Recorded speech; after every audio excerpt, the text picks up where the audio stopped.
Knowing that Mrs. Mallard was afflicted with a heart trouble, great care was taken to break to her as gently as possible the news of her husband's death.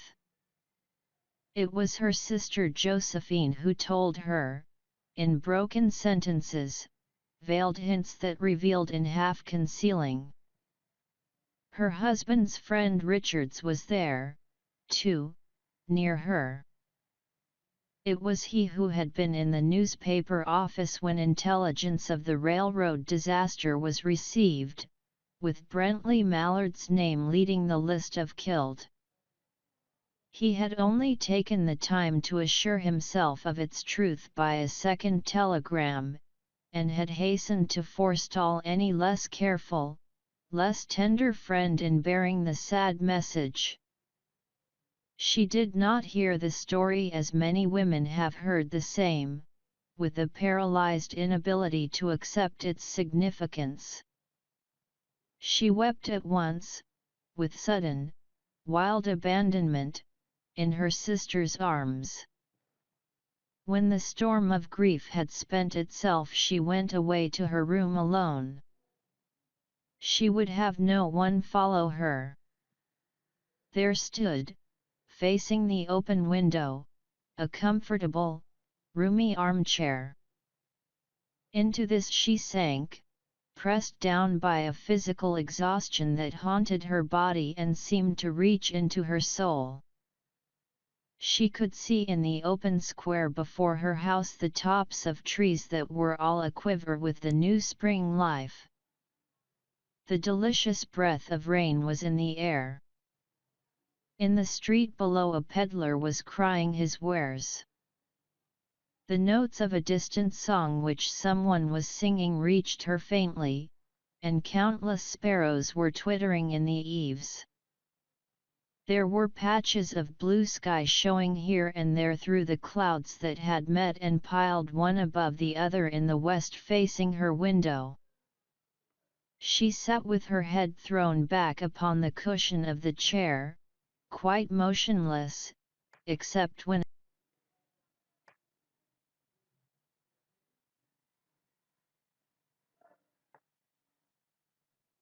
sob came up into her throat and shook her, as a child who has cried itself to sleep continues to sob in its dreams. She was young, with a fair, calm face, whose lines bespoke repression and even a certain strength. But now there was a dull stare in her eyes, whose gaze was fixed away off yonder on one of those patches of blue sky. It was not a glance of reflection, but rather indicated a suspension of intelligent thought. There was something coming to her and she was waiting for it, fearfully. What was it? She did not know, it was too subtle and elusive to name.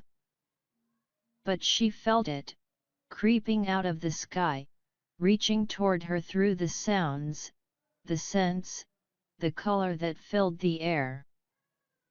Now her bosom rose and fell tumultuously. She was beginning to recognize this thing that was approaching to possess her, and she was striving to beat it back with her will as powerless as her two white slender hands would have been. When she abandoned herself, a little whispered word escaped her slightly parted lips. She said it over and over under the breath, "Free, free, free." The vacant stare and the look of terror that had followed it went from her eyes.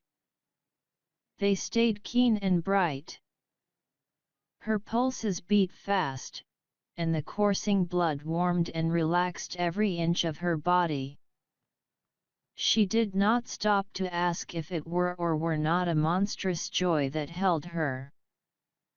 A clear and exalted perception enabled her to dismiss the suggestion as trivial. She knew that she would weep again when she saw the kind, tender hands folded in death, the face that had never looked save with love upon her, fixed and grey and dead. but she saw beyond that bitter moment a long procession of years to come that would belong to her absolutely. And she opened and spread her arms out to them in welcome. There would be no one to live for during those coming years, she would live for herself.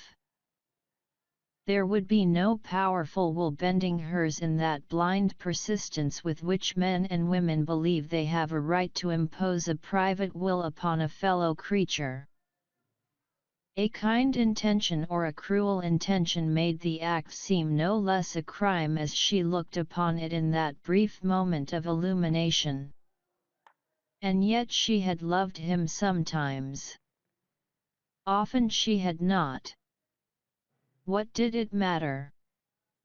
What could love, the unsolved mystery, count for in the face of this possession of self-assertion which she suddenly recognized as the strongest impulse of her being?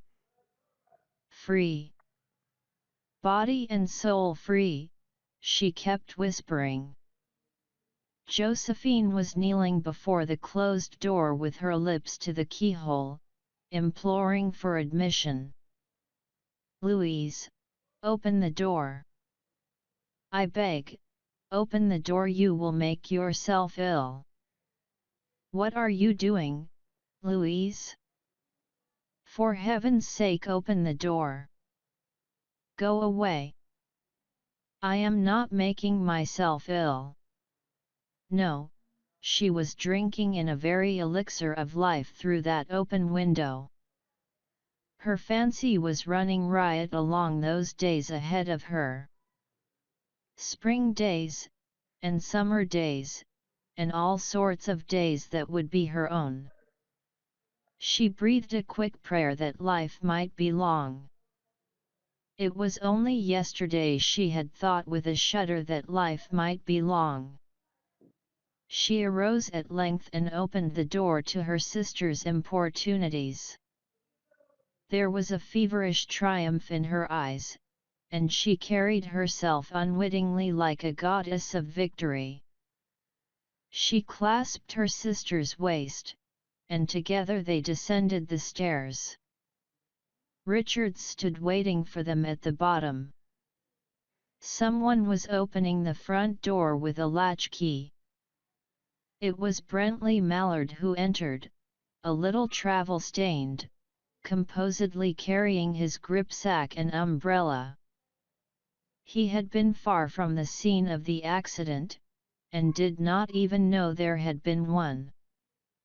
He stood amazed at Josephine's piercing cry, at Richard's quick motion to screen him from the view of his wife. When the doctors came they said she had died of heart disease, of the joy that kills.